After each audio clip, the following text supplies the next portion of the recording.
ask.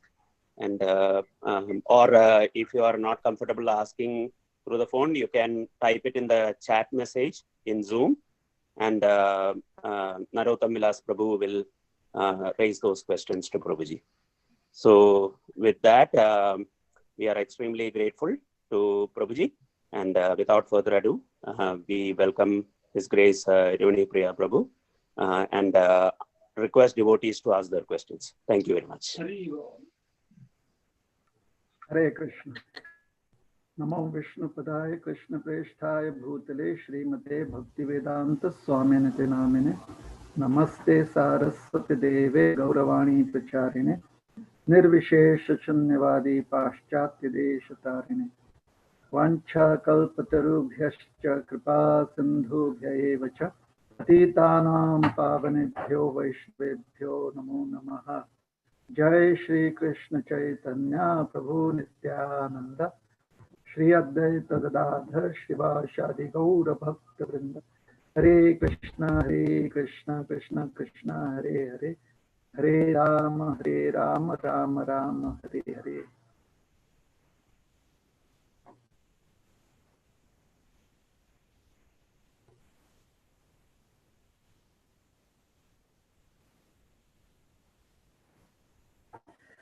Hare Krishna. Thank you.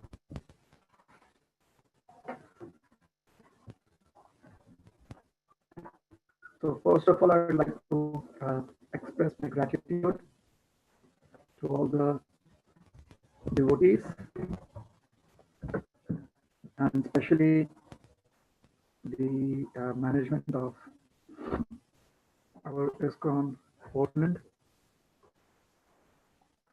for giving me this opportunity to serve all of you. I would also like to thank Kamara Hari Prabhu and his family. I'm at their home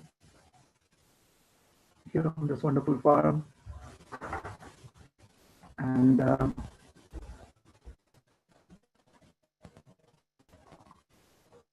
with seeking blessings from Srila Prabhupada and all the acharyas.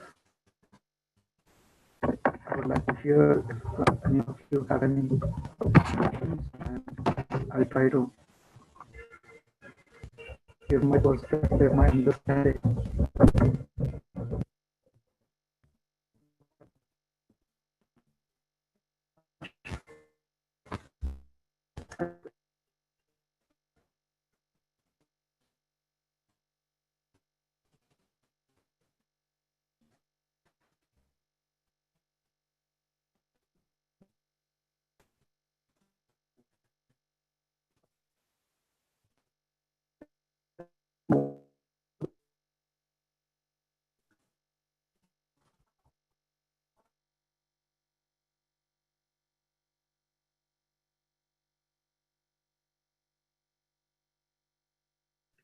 Prabhuji, please accept my humble obeisance, Lord Srila Prabhupada. There's some chat message saying that your voice is breaking up, so I don't know whether Madhavi Prabhu can adjust.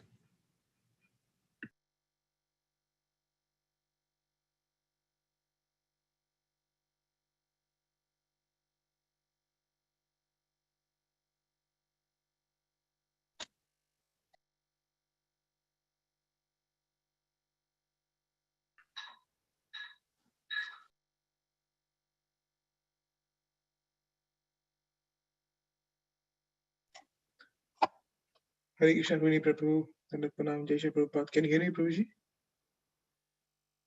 You are on mute, Prabhu.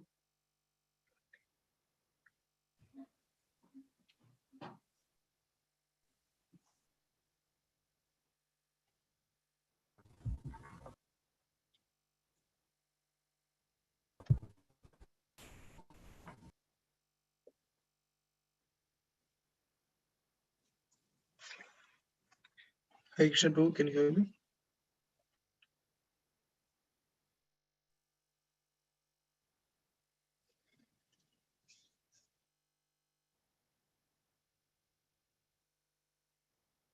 Hare Rama Rama Hare Hare. Hare Krishna, Hare Prabhu. Krishna. Is this audible? Prabhuji? Yeah, Prabhu, we can hear you Prabhu, now. Can Okay. hear you, but there's like an echoing sound. Yes. Might be because two phones are open right now. Two connections. How is it now? Is the echo gone? Yes. Prabhu. Yeah, Prabhu, yes. Okay. Prabhuji, I have a question, Prabhu. Yeah, Yes, please. Prabhuji, so when we talk about some people worshipping the universal form of the Lord, or Krishna also shows a universal form in Bhagavatam is mentioned in second canto. So could you please explain to what are the characteristics or symptoms of a person who worships universal form of the Lord, and what exactly does they meditate on? For example, we see that Himalayas or mountains or trees, something. So they worship some particular vibhuti, you could say, of the Lord. Is that the universal worship in universal form, or how does you give clarity? If you could say. So the question is, since we have read in the Bhagavatam that there are some people who worship the universal form of the Lord. So what is the object of their worship? And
Yeah. Okay.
yes, is this better now? The voice is still breaking, Prabhuji. It showed that the network bandwidth is slow. So just want to.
Hare Krishna, can you hear us? Hare Krishna, Prabhu. Yes, Prabhu. Much better, Prabhuji. Okay. Sorry That's about that. good. Okay.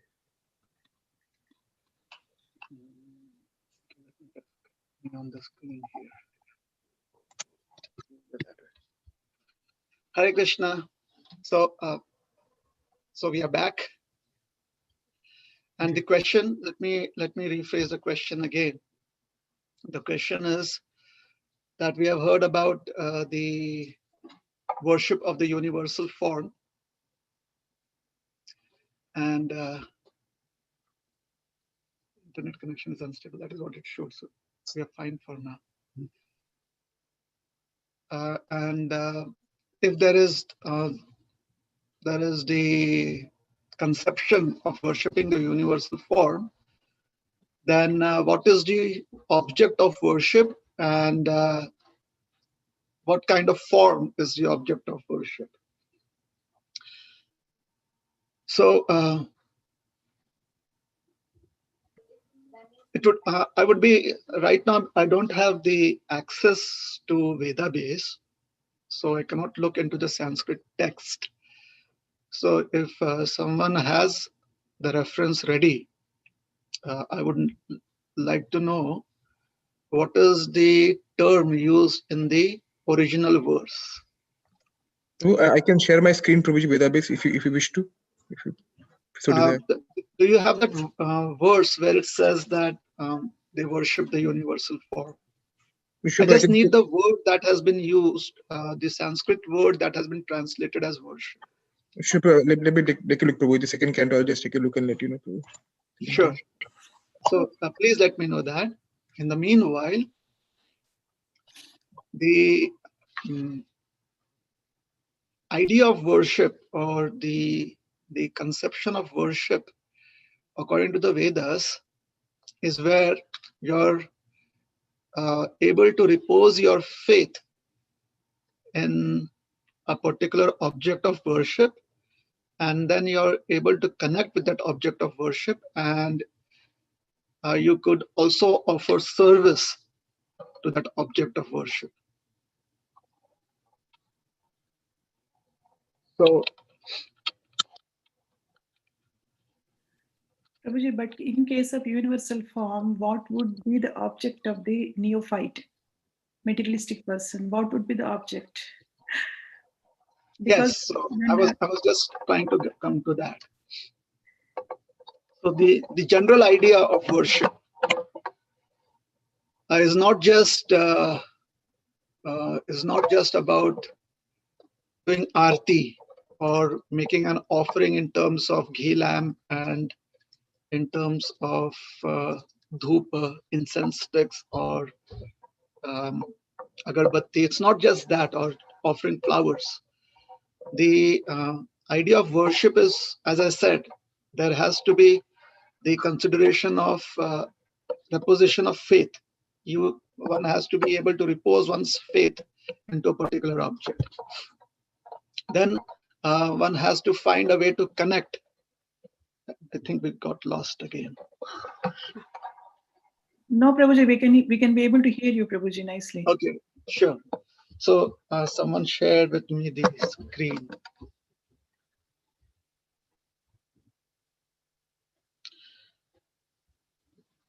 And the third point is to be able to offer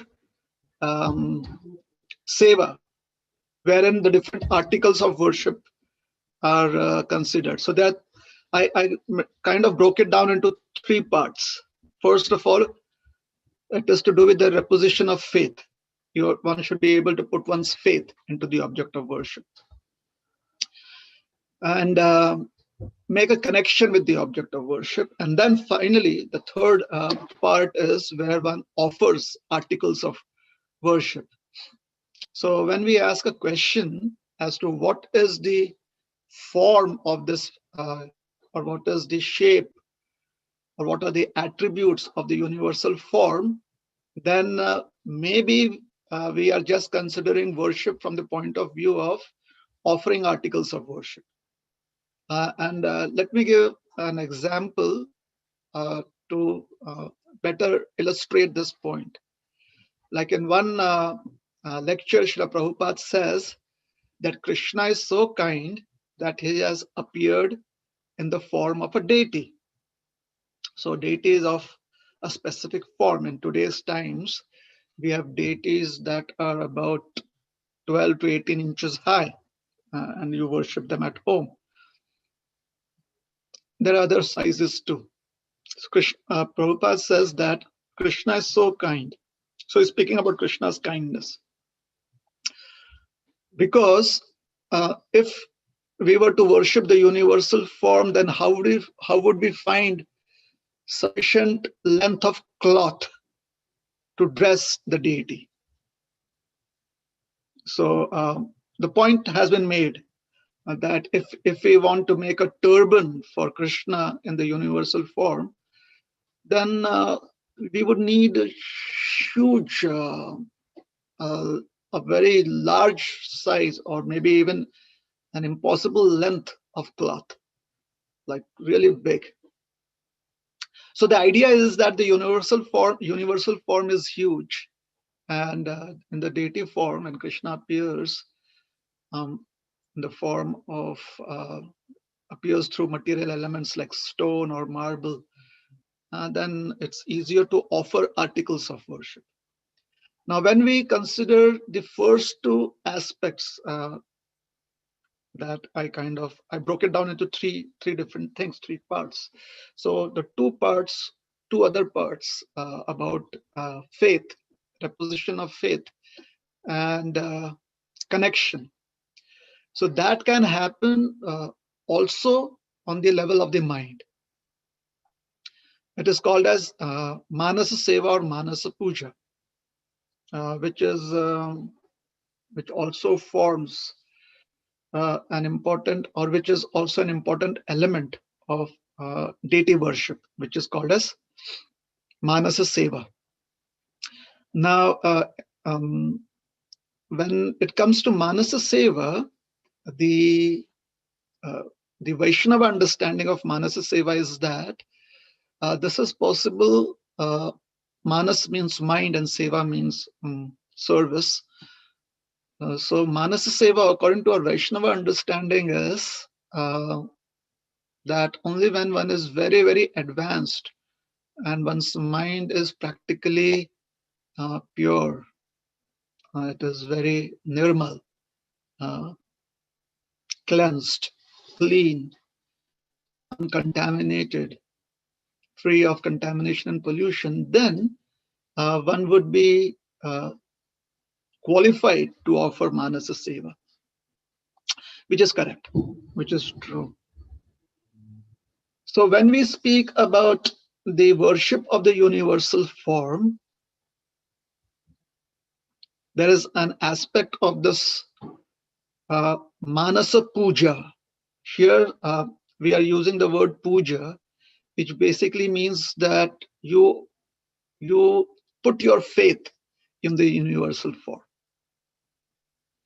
So unless until you have faith, the seva aspect would not be complete, or it would not be very helpful.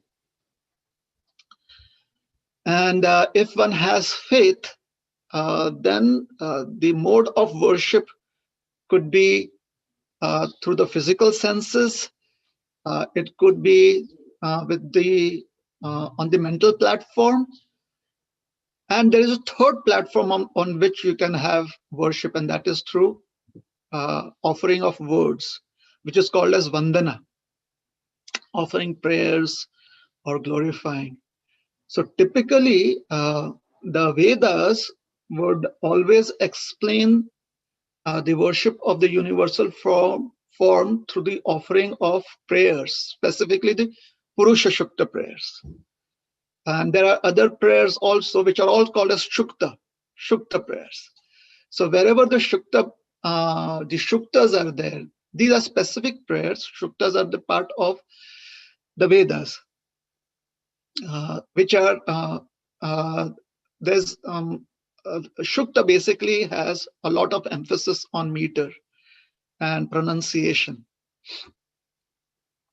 So these shuktas, and the one that I said was the Purusha Shukta. This is the prayer. These are the these words are used for worshipping a personality that is not limited by our need of the physical senses. So basically, that could be a form which is mentally conceived, or it is a form which has been accepted, but it could also be an imaginary form. So the universal form is more of a conception rather than trying to feel that the universal form is with the upper planets that form the upper torso and the middle planets forming the abdomen, and the lower planets being the thighs and the feet. That has been used to describe the position of the various elements within the universal form. So that has been explained by Srila Prabhupada in the purport to the verses in the second canto. And somewhere, I think within this purports, Prabhupada says that the universal form could also be equated to the form of Garbhodakshaya Vishnu. Somewhere he mentions that there is some correlation between the universal form and Garbhodakshaya Vishnu.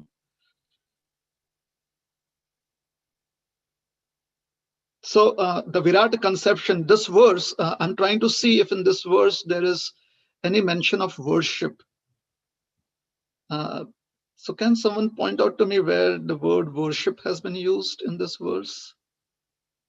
There is the idea, there's a conception of this Virata form. I'm looking specifically for the word worship. Prabhupada mentions about how the people who are materialists, they may worship the universal form. Well, materialists also come and worship the deity form too.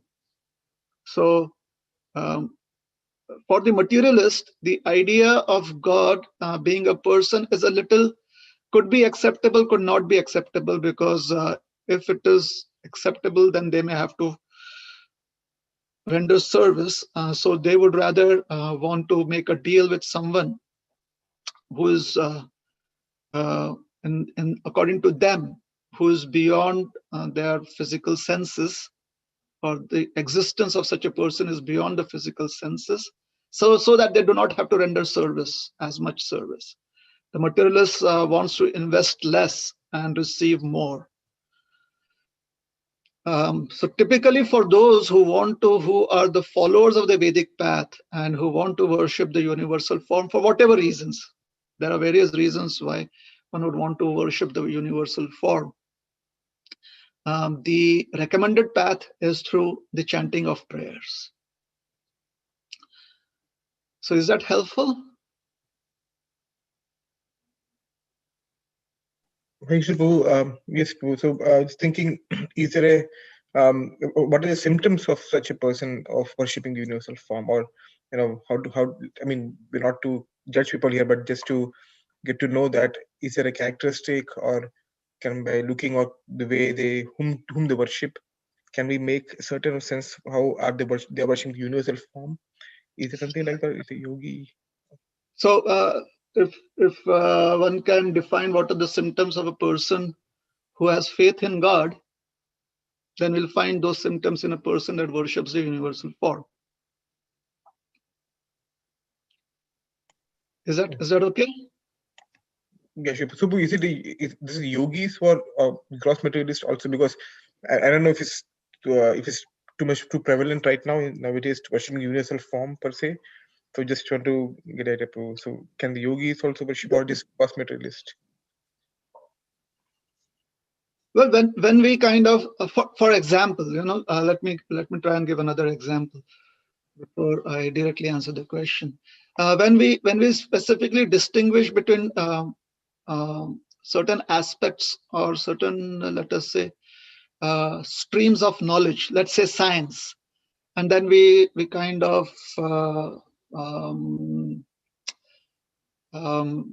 break it down, or we kind of what is it called, is divide it. We divide it into physics, chemistry, and biology. Then we divide biology into zoology and botany. Then zoology is about human zoology, and then other animals, like that. When we do that, it's helpful from the academic point of view.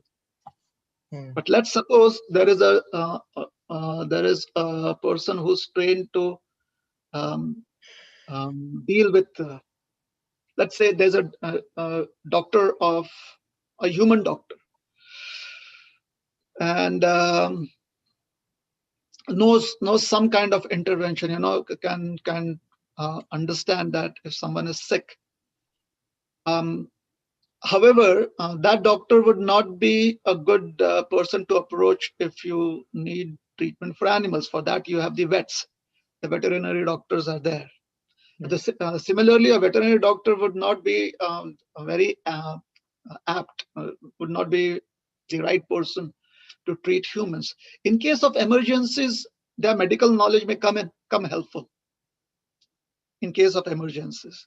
So although we have this demarcation, although we have kind of separated one from the other, this is the reductionistic attitude. This is the attitude of this is the classic physics. This is the way of classic physics, trying to break down everything into the smallest understandable particle. Trying to bring it to a static level of existence, so that there's no dynamism in it at all. To be able to understand a particular thing, one approach is the way of classic physics, which is just break it down to essentials, so that we are able to relate to it according to our trained mind. And the other approach is the dynamic way, which is called as, is it called dynamic physics? What is it called as? Quantum. There's a quantum way. So there's a classic way and the quantum way. Vedic sciences, whether we are dealing with physics in Vedic sciences, even physics in Vedic sciences is always approached the quantum way. The classic way is approached where we need to deal with certain specific time, place, and references, or specific circumstances. Otherwise, there's always a dynamic approach. So when we say, when we are trying to ask, what are the symptoms of a person who's worshipping the universal form? Would that person be a yogi? Would that person be a materialist or a gross materialist? That could be anyone. It wouldn't be surprising to find a pure devotee also being able to relate to the universal form of the Lord. It wouldn't be surprising to see that. And the reason why I state that is there's no direct reference. I cannot say that, oh, this person who is a great devotee of the Lord, A, B, and C in the scriptures is worshipping the universal form. That may not be what I'm trying to state here. But references like first reference that I would like to quote here is from the 11th canto of the Avadhuta Brahman. Now, if you come to the place where I grew up, in India, the state of Maharashtra, and this Avadhuta Brahman it is very clear who that Avadhuta Brahman is. They call that Avadhuta Brahman to be Lord Dattatreya. That is their understanding of the Avadhuta Brahman. However, the Bhagavatam just describes that person to be the Avadhuta Brahman. The Avadhuta Brahman has 24 teachers, gurus. And he gave instructions to Maharaj Nimi, which forms an important aspect or part of our teachings of the Srimad Bhagavatam. In fact, the 24 gurus are very famous across all sects. this 24 gurus, the concept of learning from Mother Earth, learning from water. Once Srila Prabhupada this was told to me by Guru Dasi Prabhu, one of the first disciples of Srila Prabhupada, long time ago in San Francisco. And he said that Prabhupada, he saw, he was on a morning walk, and he walked across and he to a tap, and the tap was closed, but he still turned the knob because there were some drops of water spilling off. There was some leak. So I guess the valve wasn't perfect. There was some leakage to the valve. And Prabhupada said, Rasoham apsu kaunteya. Krishna is the taste of water. Krishna is water. And he mentioned that. So a pure devotee also sees Krishna in the material manifestation and worships that. Here Prabhupada's reverence for water and seeing that water is not wasted when it flows through a tap. He understands that water is life. That reverence is his faith. It reflects his faith and shows that he has that respect towards the Lord as the universal form when he is manifesting as water. Another reference that we would find in the scriptures, but very, very profound, is when Prahlad Maharaj is stunned by the presence of Krishna. And if we read the Srimad Bhagavatam, and then it seems that this is prior to the appearance of Lord Narasimhadev. When he was at school, sometimes he would be so much deep in remembrance of Krishna that he would be stunned, and then he would smell the fragrance of Krishna. So now in Hiranyakashipu's kingdom,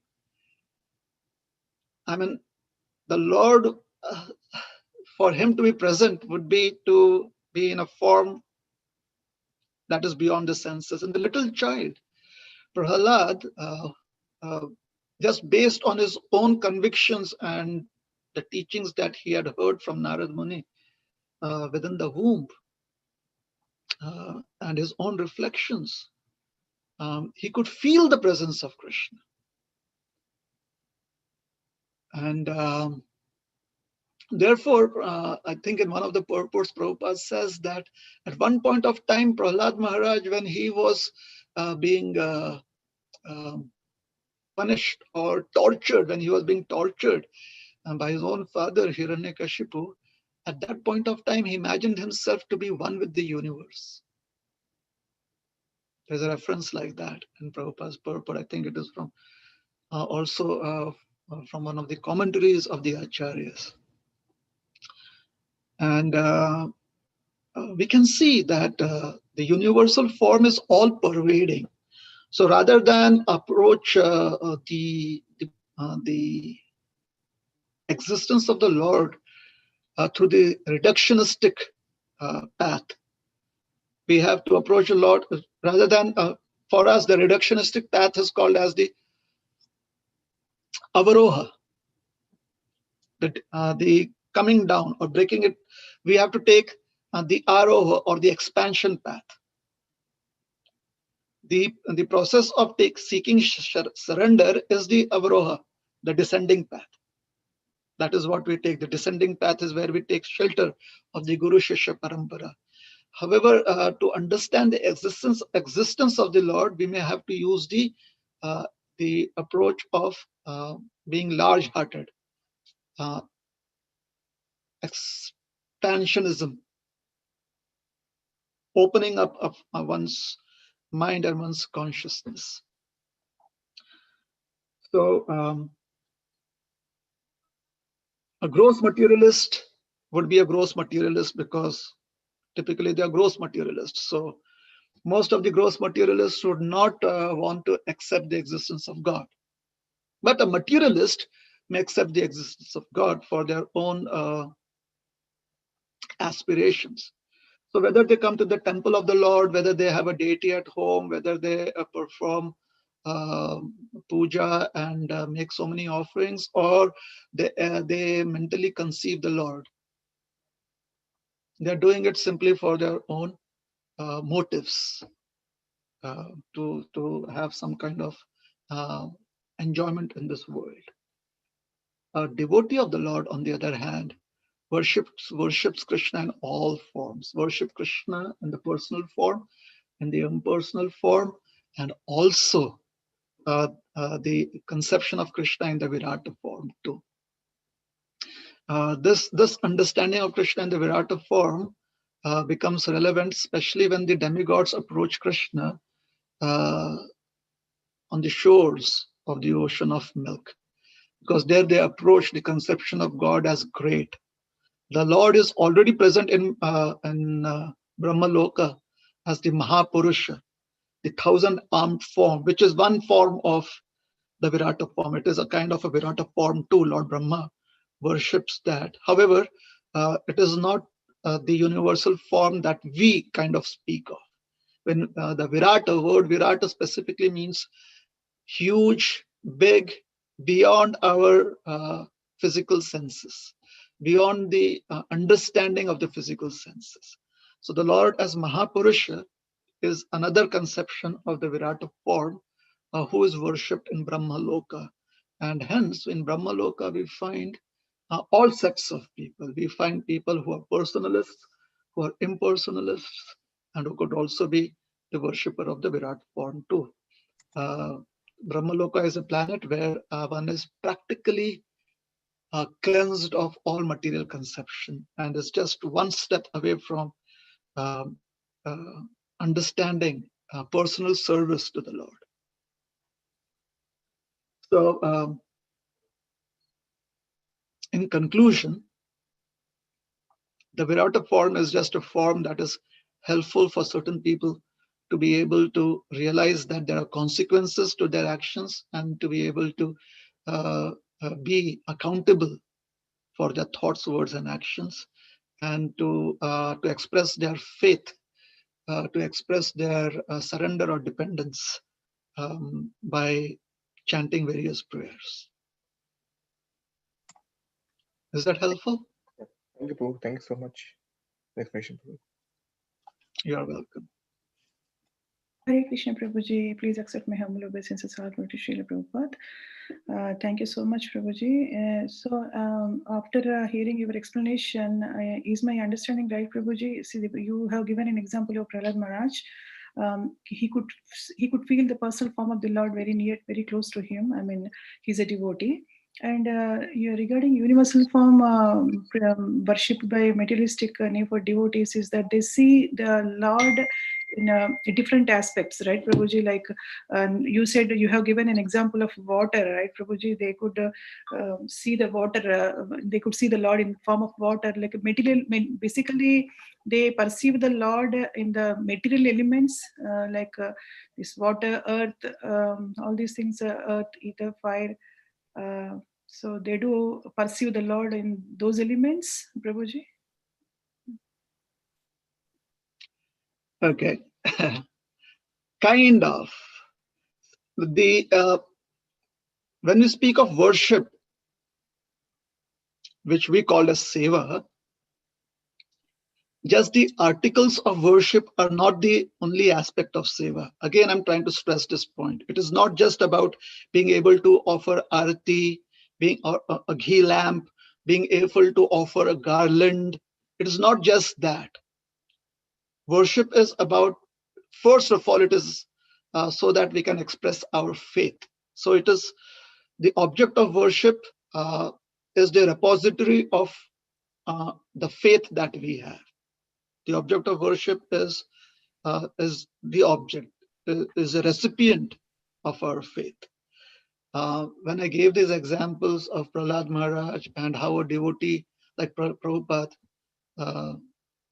saying that Krishna is the taste of water, and being careful not to waste water, especially water flowing through taps, wanting to do that shows his reverence his reverence for Krishna, shows his respect for Krishna, who's present as water, who's present, whose energy is present as water.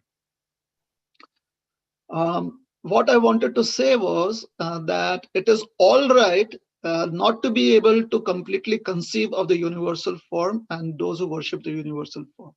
It's perfectly all right. Because to be able to conceive the universe, the materialist worships the universal form does not really mean that the materialist understands the universal form. See, the materialist is worshipping just because the materialist feels that worshipping XYZ is going to give him or her benefits. So it really doesn't matter who or what is that him, that object of worship. That is what a materialist is. And when a yogi worships the universal form, the yogi typically would not worship the universal form unless until that is the intention of the yogi. The typical process when we speak of a yogi, well, bhakti is also a process of yoga. But when we speak of a yogi, it would mean from what we, according to our understanding that we have been given in our institution by certain teachers, is that a yogi is somebody who sits like we are sitting right now with eyes closed and is deep into meditation. That is a typical, very, very incomplete understanding of a yogi. Very, very incomplete understanding of the yogi. The idea that the yogi sits straight and is meditating on something indefinite is not even 1% understanding of the yogi. One of, let us say, the beginnings of an understanding of the yogi is that the yogi is fearless. To go to a very isolated place, especially into a jungle and into a forest, and sit on a seat. The second idea of yogi is that the yogi is very sense controlled. So we kind of forget, or we kind of we lose focus of so many aspects of who a yogi in terms of a meditative yogi or a dhyana yogi is. Most probably all that we carry within our consciousness is that a yogi is simply who's an impersonalist. May or may not be true. We have many devotees who they have spent years and years in meditation too. We have many devotees like that, and they like I. Let me try and see if I can find relevant examples of devotees who have spent time in deep meditation. Someone can help me? Devotees who have spent time deep with a lot of time in Vibhishan. Vibhishan is a good example. We find Vibhishan, Ravan, and Kumbhakarna all spend time doing meditation because their grandfather, is it Somali or Malyavan? One of those names. The grandfather told them that you should go and do penance. So they did that. So we find that great devotees, and there right now I can just remember Vibhishan doing that. Dhruva was not completely a devotee, but was let us say an aspiring devotee, not really having, not understanding that. But he also performed 6 months of strict meditation. Another person who performed meditation for thousands of years was the disciple of Narada Muni. He did not have any understanding. One was obviously Mrigari, but the other was Valmiki. He performed such meditation that when his existence as a physical body was it melted away. The ants had eaten up all of that. Knowingly or unknowingly, we find that they have performed meditation.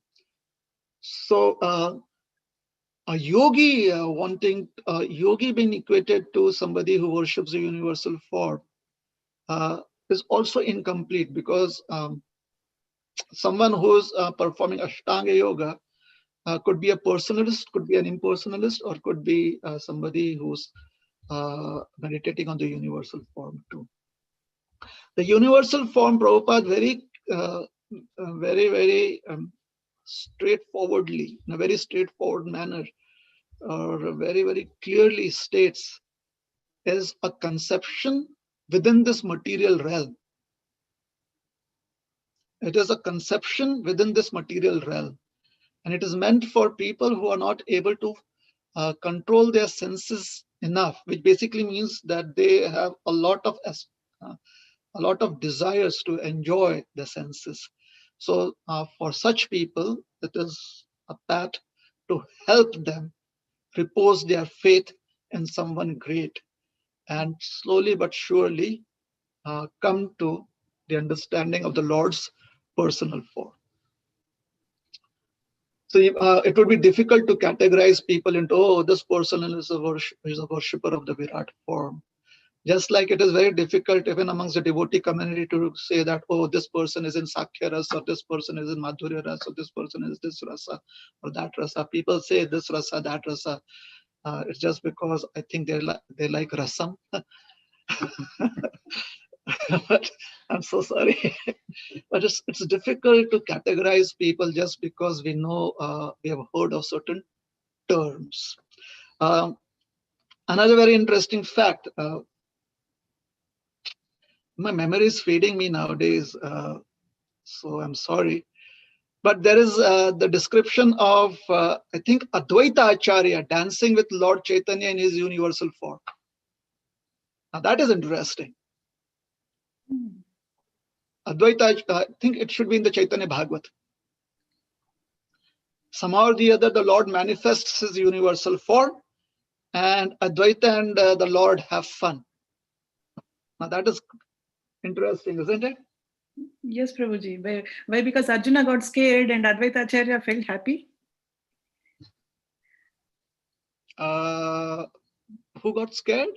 Arjuna, when Krishna showed him the universal form, Arjuna was bewildered, right, Prabhuji? Arjuna was bewildered, but Arjuna overcome his bewilderment, but that wasn't the case. This was, I think, I'm not really sure what is the reference. I think it is a description. Oh, Advaita Acharya, he requested Lord Chaitanya that please show me that form that you revealed to Arjuna. He requested Lord Chaitanya. And the Lord then revealed that form to him within his house, and then they started dancing. For some reason, they started dancing. The universal form, I guess, likes Kirtan, I guess.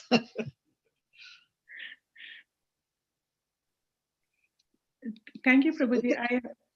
I think it is Advaita Acharya. Yeah. Thank you so much, Prabhuji. I have two different questions. Can I ask, Prabhuji? Not really. Is this question, is this done with? Is there anyone else who has anything to ask related to this question? Or to add something to this answer?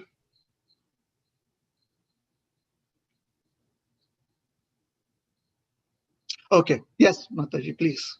Thank you, Prabhuji. Narottamilas Prabhu, if you are there, can you please open 3.7.5, Prabhuji? And Mataji. Srimad Bhagavatam 3.7.5. Yes, Mataji. Let me share my screen. Yeah, sure.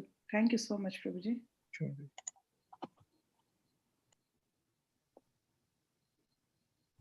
Can you go to the purport, Prabhuji? Yes. So Prabhuji, Rohini Priya Prabhuji, I have this question, Prabhuji. This is a dialogue. This chapter is a dialogue between Maitreya and Vidura. Here in the last paragraph, it is saying 1, 2, 3, 4. Yes, Prabhuji, that the Jiva potency or the Kshetragna Shakti of the Lord has the tendency to be overpowered by the external potency, avidya, karma, samjna, and in this way he is placed in the awkward circumstances of material existence. So can you explain this, Prabhuji? I did not understand this. Which part you did not understand? That same, actually, Prabhuji, here actually before that it is mentioning about the Lord's Parashakti or Parashakti or Paraprakriti. So he's a part and parcel of the Supreme Lord as potency. the jiva, I mean the living entity, is a part and parcel of the Supreme Lord as potency and not as the potent. So potent is the Lord and potency are the jiva. So the potent can exhibit many potencies, but the potency cannot equal to the potent at any stage. So God, Lord supremacy is explained here. So one potency may be overcome by another potency, but to the potent, all potencies are under control. I understand a little bit of that, Prabhuji. But next line, the jiva potency are the kshetragna shakti of the Lord. So why this jiva potency means, I think the living entity like me, are the kshetragna shakti of the Lord. Both are same, it seems. Has the tendency to be overpowered by the external potency, avidya karma samjna. That means, is it the external energy of the Lord, Maya, Prabhuji? Avidya is Maya, yes. So avidya, ignorance, and these are the names first time I'm hearing, like kshetragna shakti and avidya karma samjna. Prabhupada is taking references from the Bhagavad Gita. Mm-hmm. In the Bhagavad Gita, the living entity is also referred to as a kshetragna. The 15th chapter. The living entities. So kshetra means field of activity. Gnya means the knower of the field of activity. So since the living entity is the knower of one field of activity, that is one's body, the living entity is aware of that. Here, knower would mean to be aware, conscious. So the living entity is conscious of one's body. Therefore, the living entity is called as kshetragna. And avidya karma sangyaya, that is how the Bhagavad Gita describes. So in ignorance, one performs activities that is called as avidya karma. So activities are performed, but in ignorance. It's like somebody sleepwalking. So does not remember, does not know why and what is the purpose of, but they walk. Or people, when they sleepwalk, their eyes may be open. So although their eyes are open, they still do not see. It does not register within their consciousness. So Sangyaya, I'm not able to see exactly. Sanya. Sanya means to be aware of. Sanya is, the Gita says that avidya karma sanyaya, which means being influenced by, or being, that is how they are known as, they are nominated as. So sanya means to be aware of, or to be known as. So the external potency is known as avidya karma sanya. It is known as like it is known as, or it is referred to as ignorance. That is the idea. So this entire statement that the external potency, Prabhupada uses that phrase from the Bhagavad Gita to describe the external potency, which we call as the material energy or Maya. Basically, what Prabhupada is saying is that kshetragna is the quality of the Supreme Lord. Shakti is the quality of his Shakti or his potency. Or kshetragna refers to having connection with the Lord, direct connection with the Lord, because being the knower means one is a controller. Being aware means one has consciousness. Whereas Shakti, which is referred to as the potency, is the ability of a person who's conscious.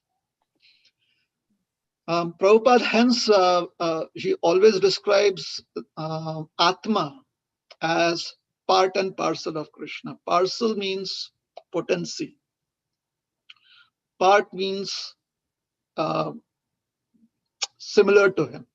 Potency would mean that, or parcel means that has a connection with him.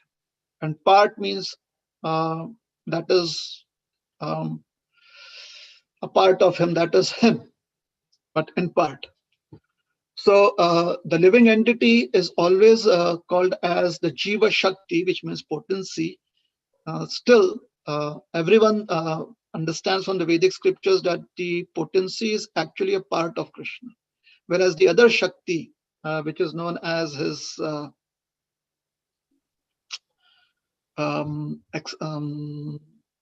it is called a Shakti only. There's no other term for it. It is the potency of the Lord is either the internal potency or the external potency.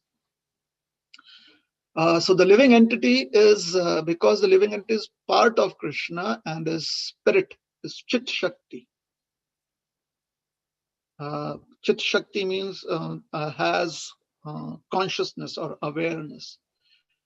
The potency is an expression of awareness. So the potency of the Lord, the Shakti of the Lord is the expression of the Lord being powerful. Hence is dependent on the Lord. But consciousness is not dependent on anything. Consciousness is existence itself. So the living entity is essentially hence eternal and indestructible. The potency that is the Lord's Shakti is dependent on the Lord. If the Lord were not there, the potency would not be there. This makes the living entity a little different from the other Shaktis of the Lord. There's only one Shakti of the Lord because there's only one power or expression of power. However, that expands into so many other forms like pleasure potency, Kriya Shakti, word potency, Vak Shakti, speech potency, etc., etc., etc. There's so many ways. Or Saundarya, the beauty potency, or Aishwarya, the opulence potency. There's so many potencies of the Lord like that. Swabhaviki Parasya Shakti Vividhaiva Shruyate. Vividhaiva, unlimited potencies of the Lord. And each of them have various names, like sometimes the Lord's power to express his intent is known as Ichha Shakti. So the Lord has Ichha Shakti or desire potency. Or Bala Shakti, his what is Bal would be called as strength potency. Thank you, strength potency. So there are so many potencies of the Lord like that. The living entities potencies is just to be aware. Now the living entity has this potency. The living entity has this Shakti. The living entity also has Shakti, but its Shakti is only Chit Shakti, awareness Shakti. The awareness is I am servant of Krishna. That is all the ability that the living entity has. Everything else is provided by the Lord's Shakti. So as soon as one exhibits the awareness of being Krishna's servant, then the spiritual potency of the Lord, it manifests so many expressions of service. And if one does not express that, then the spiritual potency of the Lord manifests as material. So then there is Janma, Mrityu, there is Chinta, there is birth, death, there is anxiety, there is fear, hunger, thirst, lamentation. All of these are expressions of the, because hunger is, it is powerful, it controls you. Thirst is something that controls you. Anxiety is something that controls you. Fear is something that controls you. So when one loses awareness of being the servant of Krishna, then the spiritual potency manifests as the material potency and in various forms. The jiva has a specific position of being tatastha, being somewhere in between.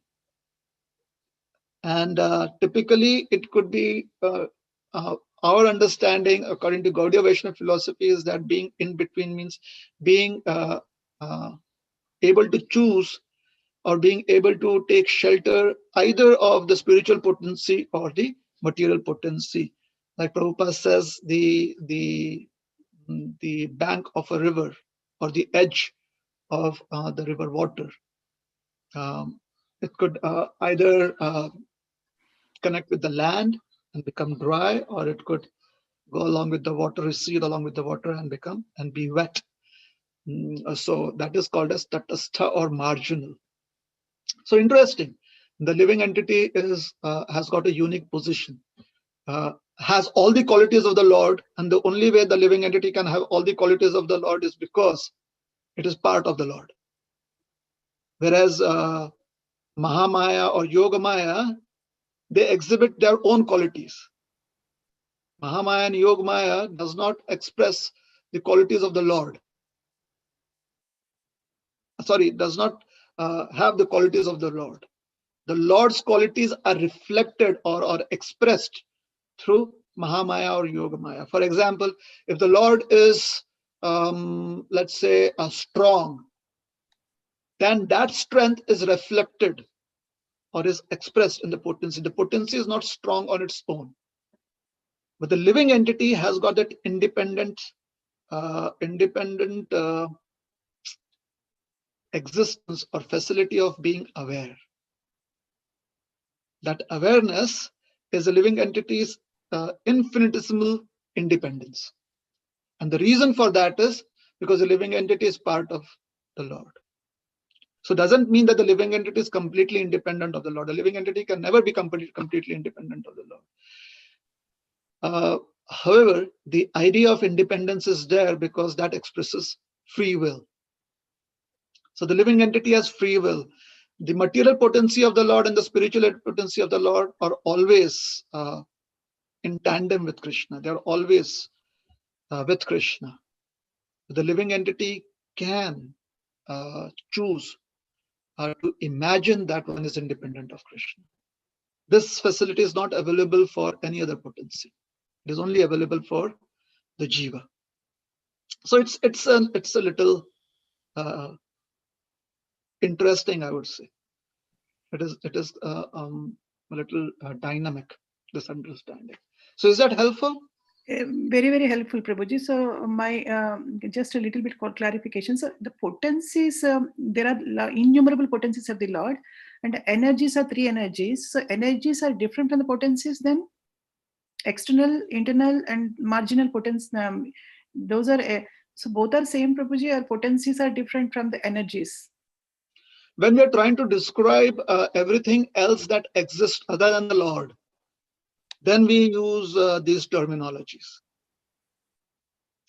So if we are trying to understand what is the material world, what is the spiritual world, what is material manifestation, what is spiritual manifestation, and what are the living entities, these are all the understandings theologically. These are understandings that are separate from the Lord. They have a connection to the Lord inherently. That is there. Nothing is disconnected from Krishna, but still it is separated. Like Prabhupada says, separated energy of the Lord. So there is some idea of being separate, some idea of being distant. So whatever is distant is the potency of the Lord. This is just theology. We're trying to, sometimes in theology we have many abstract conceptions. Is that helpful? Yes, Prabhuji. Yeah, certainly helpful, Prabhuji. Narottamadas Prabhuji, can you just go to 3640, Prabhuji? 3.6.40. I have a small question there, and I can give opportunity to others too. Just 3640. Yeah, Prabhuji. Yeah, Prabhuji. Purport of the first lines actually. This is also, I think, a universal description only, Prabhuji. So the purport is saying the froggish calculator may raise the objection that if the absolute is unknowable even by the controlling deities of speech, mind, and ego, namely the Vedas, Brahma and Rudra, and all the demigods headed by Brihaspati, then why should the devotees be so interested in this unknown object? So this is, I think, also the dialogue between Maitreya and Vidura. But my question is, the controlling deities of speech, mind, and ego are named as Vedas, Brahma, and Rudra.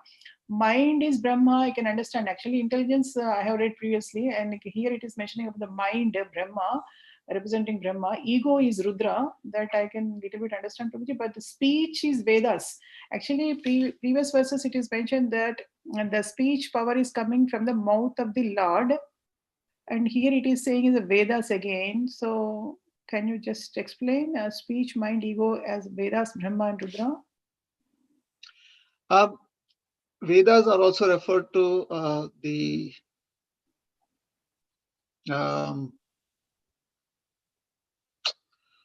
deity form of the Vedas is also sometimes called as Bharati, which basically means that which illuminates. So that I think should answer the question. In the Vedas, especially also Madhvacharya, Ramanujacharya, they mention that they worship goddess Bharati. Bha means like Bhaskar, means light. And Arati means that which reveals or that which is attractive, like an Arati. So Bharati is the deity of speech. Sometimes the goddess, just as the goddess of learning is Saraswati, she is Krishna's energy potency. In this material world, she is the wife of Brahma. But basically, if we read the Vaishnava literatures, and Saraswati is non-different from Mother Lakshmi. She is an expansion of Mother Lakshmi. Or in our case, Radharani, the goddess of speech. So the goddess of learning. Sometimes she is also referred to as the goddess of speech. Typically, the Rig Veda would call the goddess of speech as Vaka Devi, and not just Saraswati, Vaka Devi. And there's also sometimes she's called as Bharati. So Prabhupada is just, we generally consider the Vedas just to be books. And that is where we fall short of understanding what the Vedas are. The Vedas, in the abstract sense, if we want to understand, abstract means if we want to have a mental conception of the Vedas, then just think illumination or brilliance or enlightenment. That is what the Vedas are, enlightenment. And hence, in our material world, they manifest as words, because words give enlightenment. Right now, when I'm speaking, my words are bringing enlightenment to an audience. Otherwise, words are just sound. If I start speaking Latin right now, there wouldn't be any enlightenment. So words are a manifestation of, it is just a physical form of enlightenment or sound. So the Vedas come from the Lord's mouth, and that is the Lord's energy, as we could call her the Vak Shakti, we could call her the Mother Bharati, we could just call her we could even call her the Shri potency of the Lord, because it's opulence. So it could also be called as Shri Devi. Is that helpful? Yes, Prabhuji. But the controlling deity of intelligence is Brahma, right, Prabhuji? Then why it is saying is mind here? Why is it saying that the controlling deity is the mind? Yes, Lord Brahma is a controlling deity of mind. It is saying here, but actually, previous verses it was mentioning that the controlling deity of intelligence is Brahma. Intelligence is coming from the Brahma. So when the various manifestation of the Mahat take place, in the beginning of creation, everything is or undistinguished, or rather, it is a homogeneous existence. It is like a primordial soup that is called as undifferentiated. Thank you. That is the word. Undifferentiated matter. Pradhan. So when the Pradhan is affected by the time element and the Lord's desire, potency, Ichha Shakti, the three modes manifest, and then the three modes slowly bring forth various manifestations. And one of the manifestations is the manifestation of intelligence, and intelligence is born of the mode of passion. And the mind is born of the mode of goodness.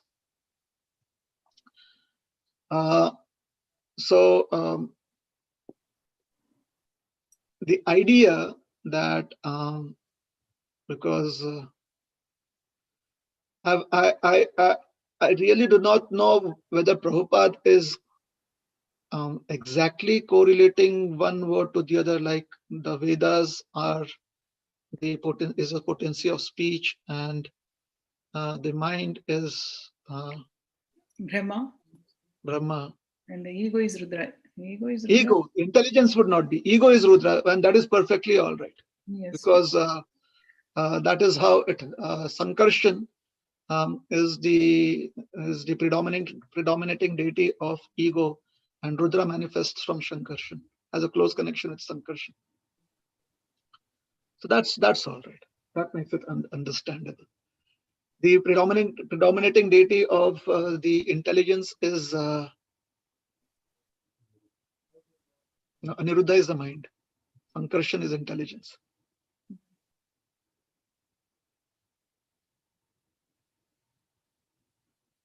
Is that okay? Yes, Prabhuji. Thank you so much, Prabhuji. So I have other questions too, but I want to give opportunity to others, Prabhuji. Thank you so much, Hare Krishna. You're welcome.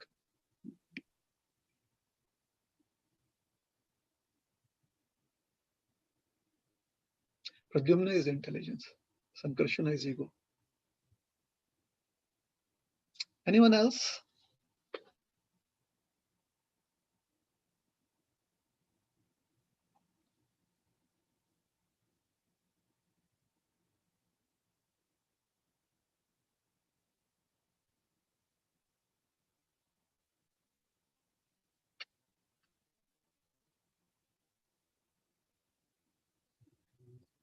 Yes, why not?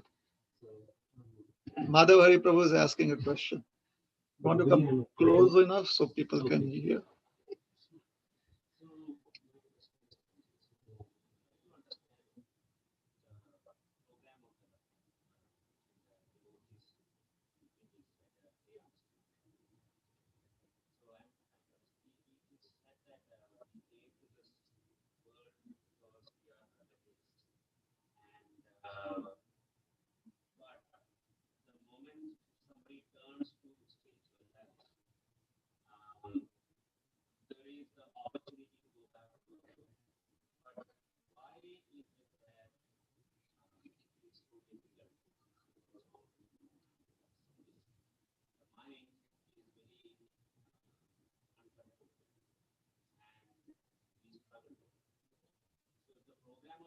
Is to bring back those who are interested.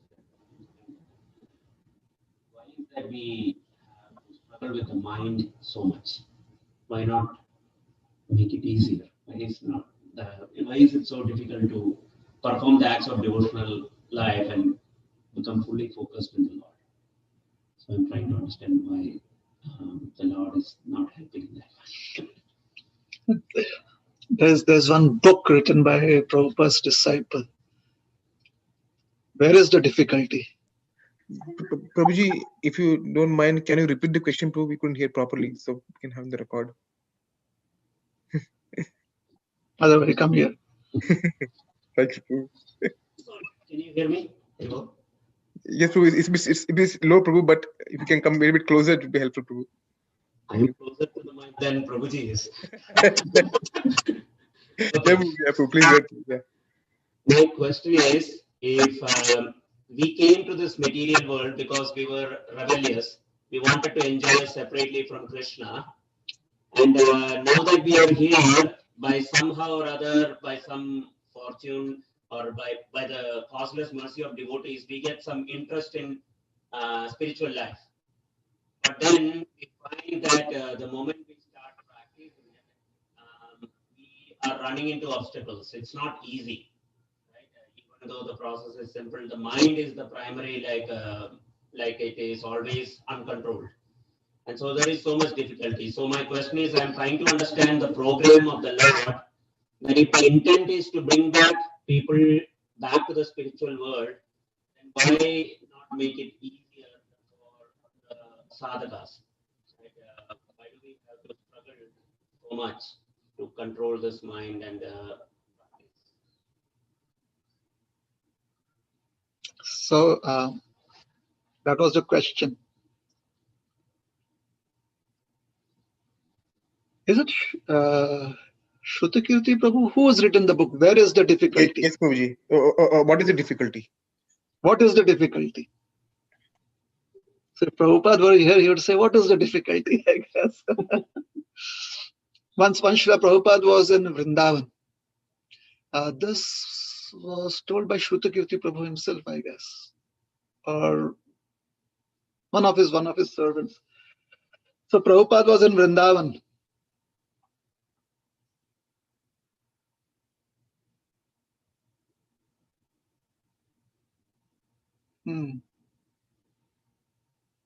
There's one more devotee of Srila Prabhupada who was called as Guru Kripadas. Well, it was in the night about 2 o'clock and 2:30ish.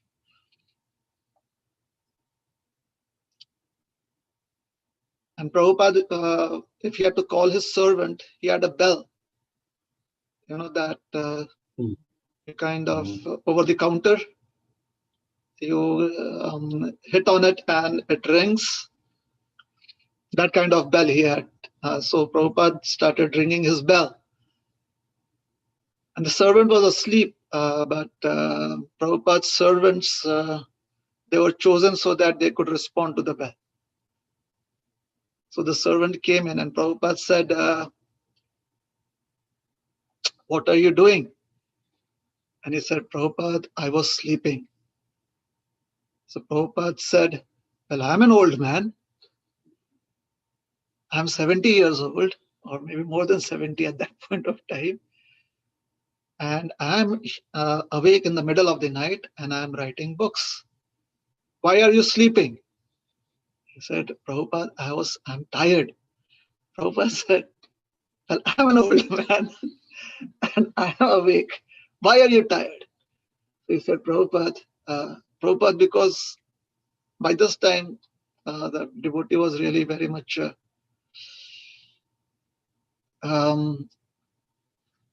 unable to answer Prabhupada anymore, because Prabhupada would, for any answer, for any justification, Prabhupada would ask, why are you when I'm here sitting awake?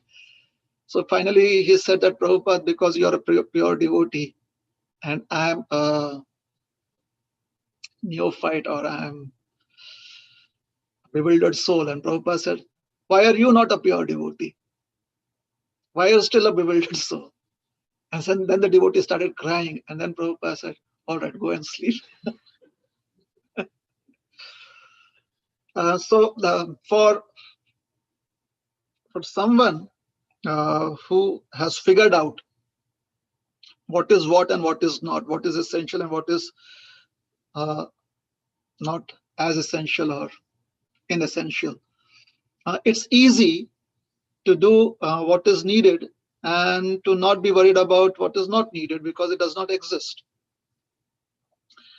Because we have so many knots within our subconscious mind over so many lifetimes. By the time we unravel one knot and feel that, oh, that was a big deal, we come face to face with the underlying knot, the underlying obstacle or challenge that was cultivated some time back, or was cultivated during this process of untying. So Prabhupada, or even Krishna, he tells Arjuna, and Prabhupada would quote this, is that one should try and cut through all of these knots with the sword of knowledge.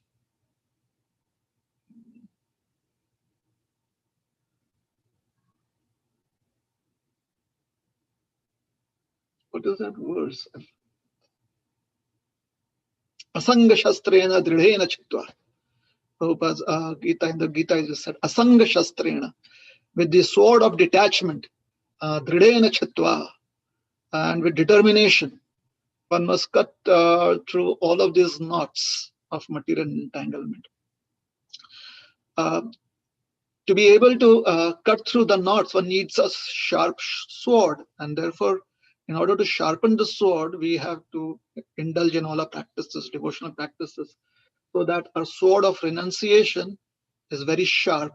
And when it is sharp enough, then we'll be able to cut through the knots. So what we see as obstacles are basically, these are not obstacles as such.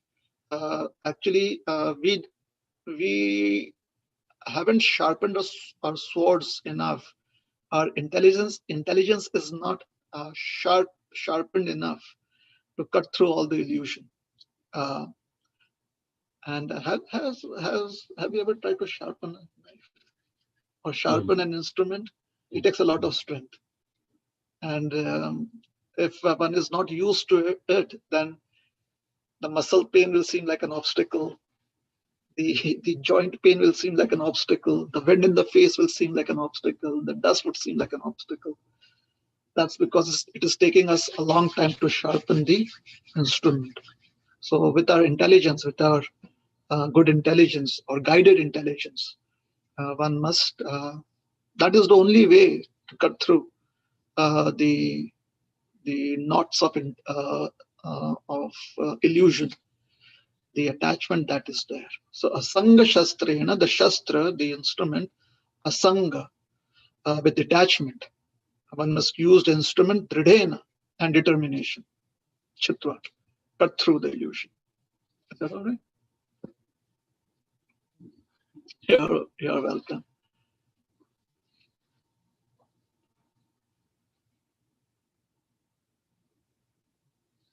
Any other questions? What is the time? 8:27.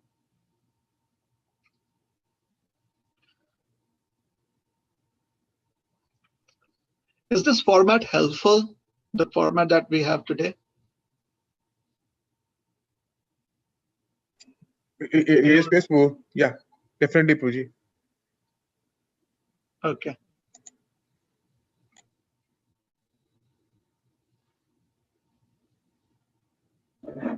Prabhuji, this is Praveen Gupta.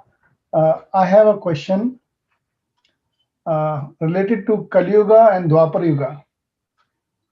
Kali Yuga started around 5,000 years back.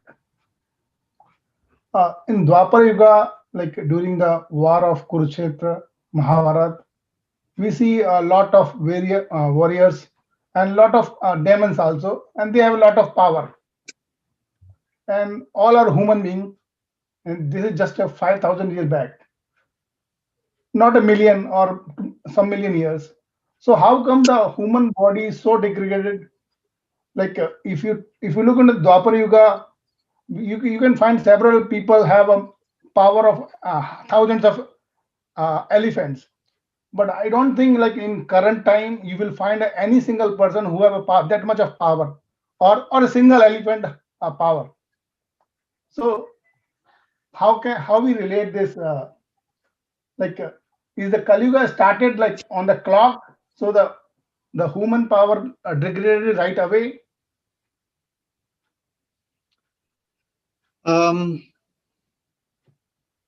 The different time periods that are mentioned in the scriptures, they also reflect the abilities that the different species would possess at that point of time. So the Kali Yuga is the time frame where one would be the most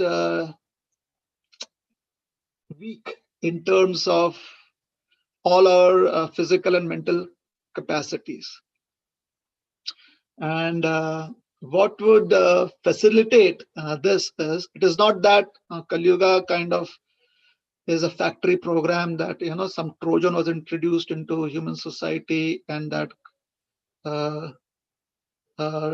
contaminated all our hard drives. It is not time that is responsible for it.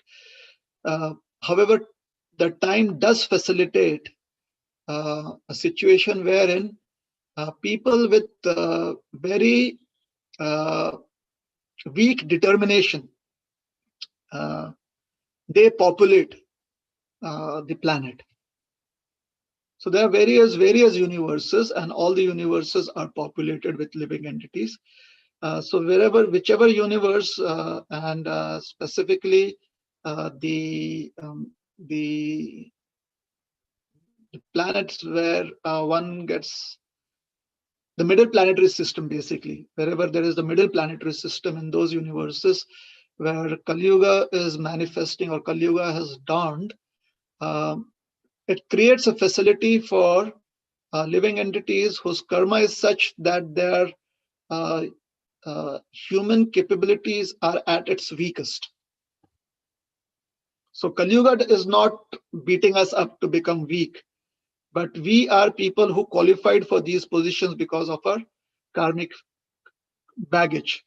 Hence, it is said that we are extremely fortunate that in Kali Yuga, we have the opportunity to chant Hare Krishna and go back home, back to Godhead. Otherwise, the kind of baggage that most of us have in this human population would lead us to be spending so many lifetimes in this universe because we have extremely weak determination. Due to the weak determination, all our habits, or all the essential habits that we should have, do not exist. For example, we are not able to take care of our own health. We are not able to take care of our own responsibilities in terms of education or in terms of habits like eating, sleeping, or relationships. This weakness is rampant in Kali Yuga. Now, going back to Dwapar Yuga, when you speak of people having, as you mentioned, the strength of thousands of elephants, those are people who are specially trained in martial arts or trained as fighters. It is not that the general population was also similarly. Otherwise, if everyone was fighting with the strength of 10,000 horses, then the soldiers would keep on fighting for ages together. So someone like Bhimasen or Duryodhan, who has so much strength, they throw out the club and about 100, 200, 1,000 people are crushed by that club. So Bhimasen is the one person who has that kind of strength versus maybe 10, 50, 100 or 200 people or 2,000 people who are not as powerful as Bhima is, who are not as powerful as Duryodhana, who's not as adept at shooting arrows as Arjuna is. So we cannot generalize it for everyone in Dwapar Yuga. Nonetheless, Dwapar Yuga has a facility where people with much stronger determination than in Kali Yuga can exist. So Dwapar Yuga is better suited for purifying one's consciousness. Kali Yuga is not really very healthy for purification of consciousness, except for these what Prabhupada would call as the golden years. Except for these golden years, it's a very difficult period, Kali Yuga. So Kali Yuga is like that part of the city where all the germs grow. That is the kind of culture that is present in the universe during Kali Yuga. It is the period of extreme darkness. Of all the ages, this is the age of darkness. So anything unhealthy can be easily cultured in Kali Yuga. And therefore, people who exist in such ghettos, Kali Yuga is like a ghetto phase of the timeline. So people who exist in such ghettos are people who easily give in to all kinds of unhealthy habits, all kinds of addiction. So yes, that is Kali Yuga. And Dwapar Yuga, we should not try and generalize what has been explained about Dwapar Yuga to everyone else as being, oh, they are so powerful. There was a lot of hierarchy even in Dwapar Yuga, a lot of distinction in terms of strength and ability even in Dwapar Yuga. For example, thousands of people had come to shoot the eye of that revolving fish, the toy, at Draupadi's Swayamvar, and only Arjuna could do it. So there was definitely a hierarchy. There was definitely various different abilities that people had. Is that helpful? Yeah, Prabhu. Thank you so much. Yeah, it's helpful. You're welcome.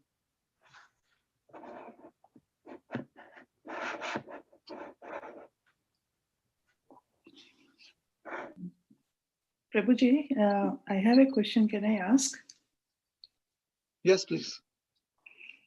So, Prabhuji, this is regarding relationships, Prabhuji. Actually, I have been listening from various devotees when I go through the Srila Prabhupada purports that an impersonalist, he gets frustrated from the relationships, so that he doesn't want to have any relationship with anybody. So he goes to Brahma Jyoti. There he lives, without having any relationships. Sometimes, actually, Prabhuji, I feel I am also like that. I don't know why, because I don't really understand. I also got frustrated about all the relationships what I have in this material world, whatever it may be, family relationships or friends relationships or devotee relationships. I really don't understand, because I lost all my interest in maintaining relationships basically. So it might look awkward for others when I'm not showing any interest in maintaining relationships, but ultimately I realized myself that Krishna is only my best friend who is residing in my heart. He can listen to my sorrows, he can listen to my happiness and everything, and he also understands what I really want in my life. So I am peaceful in that way, Prabhuji. And of course, Srila Prabhupada mentioned association, of how important is associating with the devotees. And I'm associating like this. Now there are so many Zoom classes and all that because of the pandemic is really helping. So like now how I'm taking your association and other devotees association, I'm taking that kind of association. But maintaining personal relationship with the devotees, not much interesting for me. Is there anything wrong with me, Prabhuji? Because my husband is saying that you are opting for Krishna, you are thinking about Krishna, maintaining relationship with Krishna, but Krishna, it's not that Krishna is somewhere else or something like that. He is present in everywhere. So so you can see Krishna everywhere. It's not that you go far away from all these things and love only Krishna or something like that. So I'm really not understanding. I'm happy in this way, I'm doing my sadhana, reading and attending classes, and inquiring from visiting monks like you and other devotees. I'm happy in this way, but I certainly sometimes I feel that something is missing, something is missing, or something is wrong with me. So how to understand this, Prabhuji? I mean, I'm not an impersonalist because I do love the form of the Lord. Because impersonalists, they don't want to have any relationships, but I do like the form of the Lord, and I like Krishna's personal form, and I hear the descriptions of the Lord, and I feel happy of the Lord's personal form descriptions and all that. It's not like that. So is there anything wrong in my feelings? Do I need to correct anything in my heart or anything like that, Prabhuji?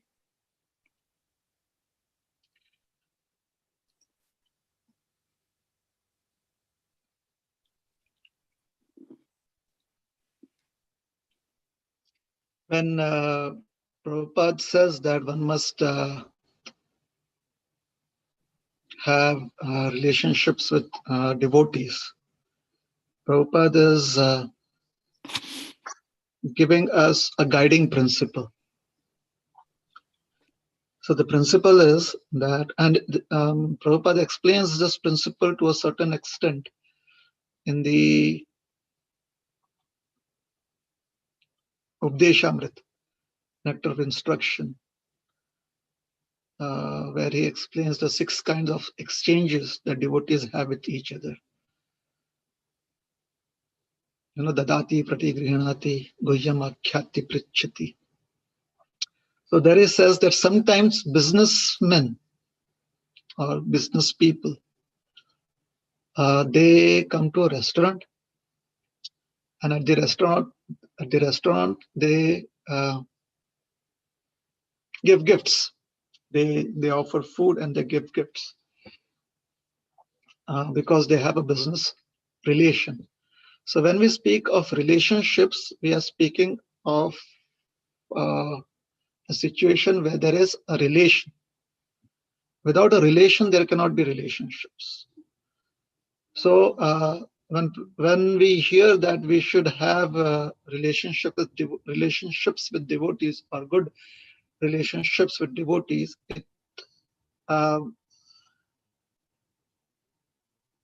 it should not be just, or we should understand that to be applicable wherever one has relations. Now, would you want to, is it possible to have relations with all the different devotees? Maybe, but most probably no. It's just a physical limitation. All right. So let's say you see someone who has a kantimala and tilak when you're visiting Mayapur, and you are traveling on a bus and sitting next to this person. You'll feel some affinity towards that person. You'd want to talk to that person, and once you leave the bus, most probably you go your way and that person goes their way. In today's times, maybe you'll exchange numbers and you will maybe get connected on WhatsApp or Facebook or social media. Possible, not possible, but generally speaking, they go their way, you go your way, because that journey or that relation or that connection was for that time period while you were traveling in the bus.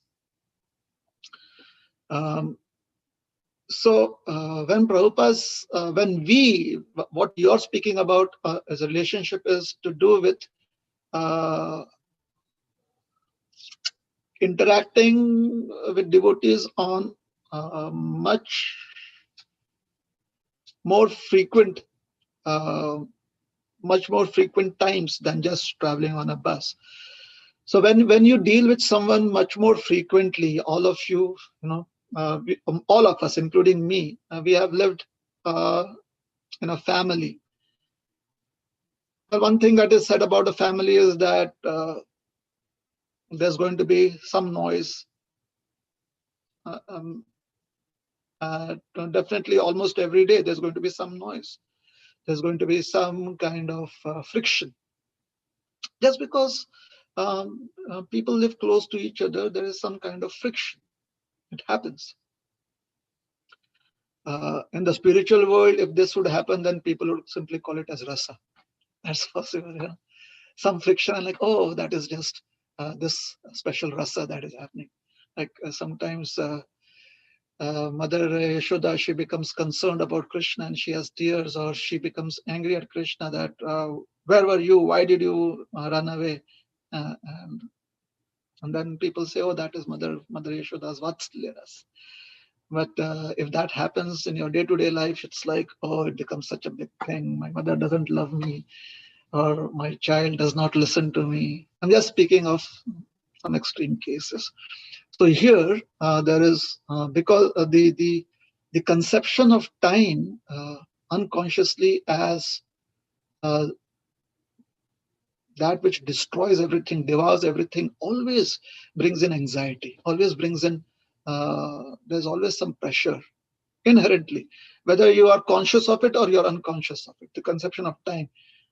Whenever you get angry with someone, it is because there is some frustration about, oh, they did not listen to me this time, they did not listen to me then, or no one cares about me. The reason is because when then I did this, or today when I was, and the other person is like, I wasn't even aware that you were so very particular about this. So the idea about time destroying everything, time not really being within our control is subliminally affecting us. So every devotee or any kind of relation or relationship where there is a relation, where there is a connection, is successful only when one forgets time. The most typical example is, let's say a boy and a girl fall in love because there's some infatuation, so there's this attraction, and they like each other's company. So the idea that they can stay together like this forever fuels that attraction. As soon as they come to the realization that one day we are going to get old, it could be just tomorrow, or it could be, oh, we can only spend 40 years like this, brings in some friction. It brings in some kind of despondency, negativeness. My humble suggestion would be that first of all, we deal with the idea of time, trying to take away all that exists from us. So time is Krishna, and the manifestation of time of Krishna as time is only when we are not completely taking shelter of Krishna. Then we will be forced to take shelter of time. So the more we can focus on being the eternal servants of Krishna, and how we do it, I really don't know. I can tell you the different steps, like anartha nivritti, nishtha, and so on and so forth. Before that, there is shraddha, bhajana kriya, and all of that. Sadhu sangha, bhajana kriya. We can tell that because those are in the scriptures. How you do it is your own practical expression, is your own practical experience. And your practical experience, if you are a teacher, if you want to note it down for others to facilitate others' lives, you can do it. It can become your own scripture, For example, I do it. It can be like Shri XYZ Dasa Gita. It can be that. But generally, most of us won't have sufficient relevant experiences that we can pass on as compared to what Shri Krishna has given, or as compared to what other great teachers like Vyasadeva or Maitreya Muni or Uddhava, they have given. So we may not have as much. However, it is important for us to have it. We cannot exist on another person's realization. Because that is just our mental conception. It is not really real for us. It is not that which we have been through. So if you are happy practicing Krishna consciousness the way you are practicing, if anyone is happy doing that, then that happiness will affect others around too. Sometimes they may understand, some other times they may not. On the other hand, if our happiness is simply an absence of sadness, it's not real happiness. It is simply an absence of sadness, and that is how we describe it. No, I don't need this, I don't need that, I'm happy without those needs. Then we may need to still go deeper into our practices to find what is real happiness. Real happiness is not described through the absence of duality. Real happiness has its own existence. And it is difficult to express that materially. That is why I think it is the 80th chapter of the 10th canto, 82nd, one of the 80th chapter, the prayers of the personified Vedas. The Vedas themselves are expressing that, my dear Lord, we are trying to glorify you. And we are wondering, how can we glorify you? Because our glorification is made up of words, and words are material. So how can we even begin to glorify you? But because there is no other means to glorify you, therefore we have to take shelter of these material words to glorify you, or this material sound to glorify you. The Vedas themselves are saying that. This is the achintya nature of spiritual existence. Achintya means we will not be able to conceive of it right now. And even after we are liberated, we will not be able to conceive the opulence of it. We'll be able to conceive the existence of it, but we will not be able to conceive the opulence of that. And therefore the pleasure goes on increasing and increasing and increasing the spiritual realm. Because the conception of the opulence of God is really inconceivable. So it is achintya even there. However, here the achintya means inconceivable, is the idea that pleasure is free from pain. The idea that pleasure is absence of pain is understandable. That there is no longer this pain, this must be pleasure. But the idea that pleasure is free of pain, there is no existence of pain at all. So if somebody asks what is What is pain? There is no answer. That is spiritual existence, because spiritual existence is free from duality. One will have tears. There will be separation in the spiritual existence. That separation from our understanding may appear painful. If we ask those people, what is this pain? And they're like, is there a word called as pain? Therefore, it is just called as rasa. Rasa means mellows or expressions of relationships. So if you are happy doing it, then find convincing ways to express that. And if it is difficult to express it, and if you're satisfied with your happiness, then what else is needed? Coming back to the idea that relationship with devotees, it may not be necessary that we have relationships with all devotees. We should have relationships with people that we connect to. That is important, because when you connect with someone, then a relationship has to be there. So if we can connect with people, this in according to Gaudiya Vaishnava philosophy is called as sajatiya. One feels comfortable with like-minded people. So just because we are devotees does not put us into the category of like-minded. We could be like-minded compared to the entire human, in terms of the entire human population, because there is one section of the human population that is not Krishna conscious. Therefore, as Krishna conscious people, we are like-minded. However, within this like-mindedness, there's a lot of scope for distinction and variegatedness. There's a lot of scope for distinction and variegatedness. It is quite possible that one may feel connected to somebody right next door to us, or we can feel connected to somebody that is living 10 miles across the town.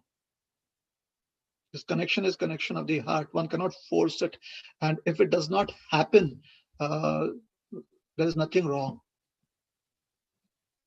Introspection is important. Introspection is, am I stopping this? If a connection is there with the next door neighbor and I'm stopping it from happening, then introspection helps us realize that. At the same time, it is perfectly all right to feel connected to someone who's 10 miles across the town than to the next door neighbor. It is perfectly all right, because it's the connection of the heart. And the heart, it works in ways different from the mind. Is that helpful? Very, very beautiful explanation, Prabhuji. It really, really helps me. Thank you so much, actually. So, Prabhu, I have a small last question. Is time permits? Please, yes. Prabhuji, this is regarding the vibhutis of the Supreme Lord, Prabhuji. So the vibhutis of the Supreme Lord are material, Prabhuji. Though vibhutis are different from the opulences from the spiritual world. But I remember as in reading somewhere in Srila Prabhupada Papat, so these vibhutis are material. I did not understand that. I didn't remember where I have read it, Prabhuji, but the expression of those vibhutis, or the way these vibhutis that are described, especially in the Bhagavad Gita, I think so. The vibhutis, the word vibhutis are used, and generally when we express the idea of vibhutis, we refer to those, the 7th chapter, 9th chapter, 10th chapter, where Krishna reveals his opulences.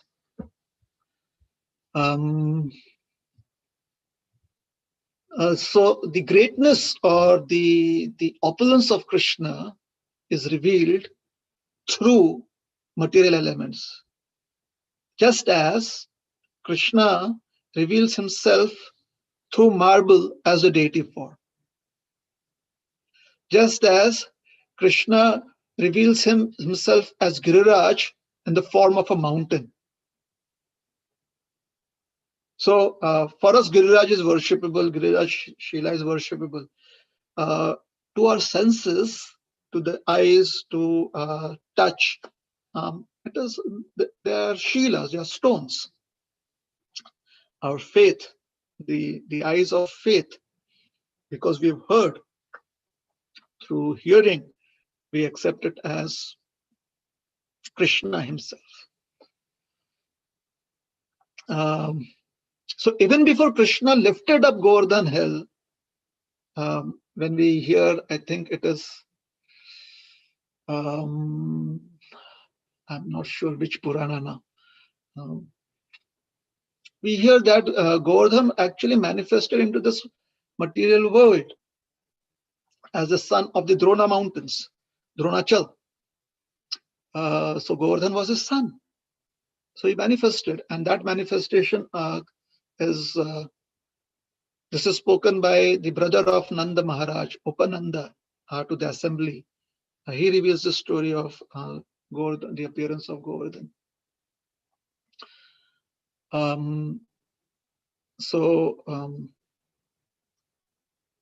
Just as we accept Girirajji, who has manifested as a mountain, we accept Gauranitai, who have manifested through marble or through wood.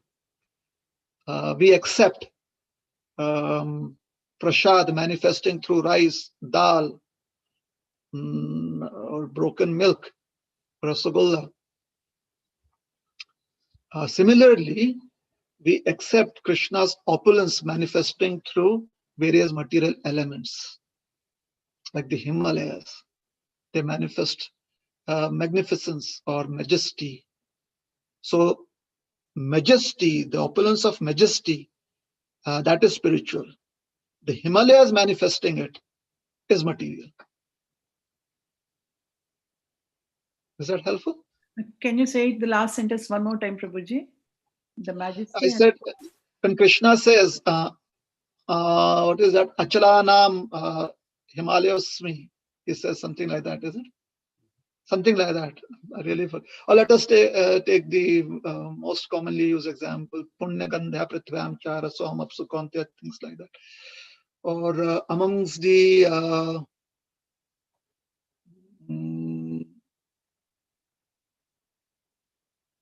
Muninam Ushinasmi, he says. Or Pandavanam Arjunasmi. Or Rudranam Shankarosmi. Amongst the Rudras, I am Shankara. Amongst the Pandavas, I am Arjuna. Amongst the immovable objects, I am the Himalayas. Amongst the rivers, I am Ganga.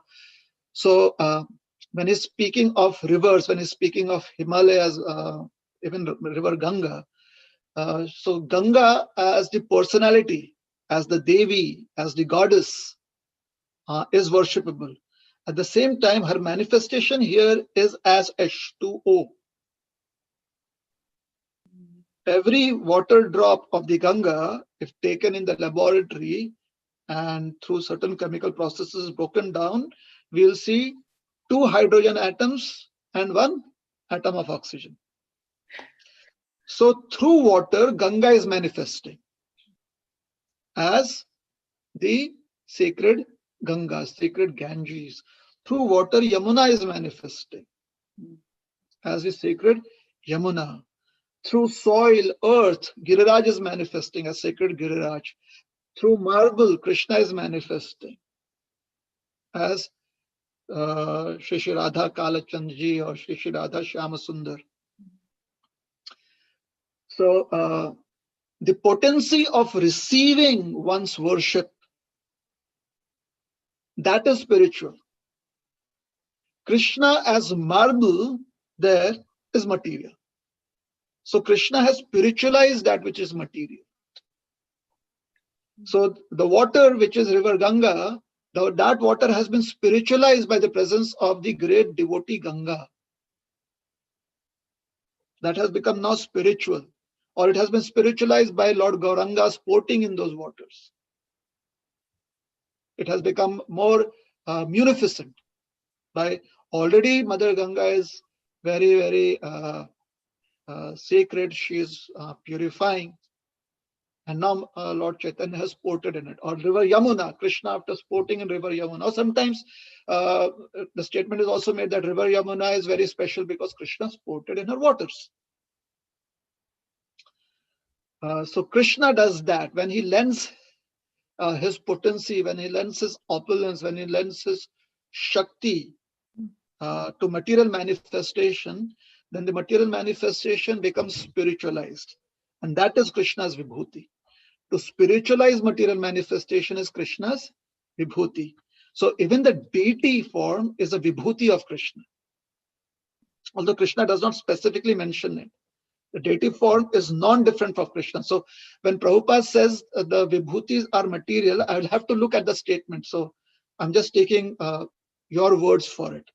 I would want to read exactly what Prabhupada says to clarify it. But if you are saying that Prabhupada says Vibhutis are material, what I understand is Prabhupada is saying the manifestation of that Vibhuti, that which we can perceive through our material senses, that object, that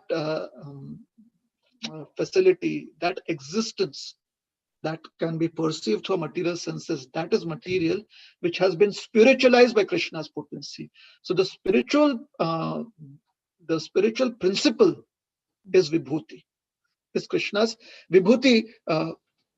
The translation in English is opulence. Prabhupada says that. Vibhuti Yoga is called the absence of the absolute. So is that helpful? Yes, Prabhu, very, very beautifully explained. I'm sorry I couldn't provide you the reference, Prabhuji. Usually I note down everything, but this, I don't know, somehow I missed to note it down, but thank you so much. What I would think is that Srila Prabhupada would have mentioned the statement, he would have definitely mentioned it very clearly. If you read the statement, if you go back and if you read the statement later on, you'll see that this is being reflected through that statement. Sure. The manifestation is material, whereas the principle that is spiritualizing that manifestation, that is Vibhuti. That is Krishna's opulence. Very nice, Prabhuji. Thank you so much. You're welcome. Thank you. A simple example is someone brings you a dark brown stone and says, oh, this is Giriraj Shila. The first instinct of a devotee would be offer obeisances. And the second question would be, where did you get it? And then they realize they purchased it from downtown Portland. And then you're wondering, is it really Giriraj Shila? Is that right? So, so that is Vibhuti, that Krishna makes stone, which is available in the Govardhan area of Vrindavan forest himself. He manifests himself in that form. So that is Krishna's Vibhuti. Very nice, Prabhuji. Thank you so much. You're welcome. Maybe we should stop. And I would be happy if some of you or all of you could give feedback. Is there any way this format was it interesting?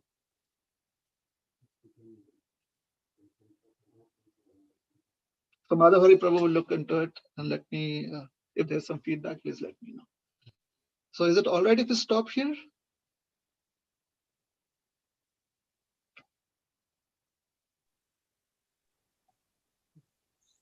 Okay. So since everyone is silent. Thank you very much, Prabhuji. Thank you so very much. Thank you so much, Prabhuji. We look forward to hearing from you on Sunday feast for continuation of your previous lecture at 11:30. So I would like to invite all the devotees to please join us for Sunday feast lecture at 11:30 this coming Sunday. Thank you so very much. Hare Krishna. Srila Prabhupada ki jai. Gaura Bhakta Vrinde.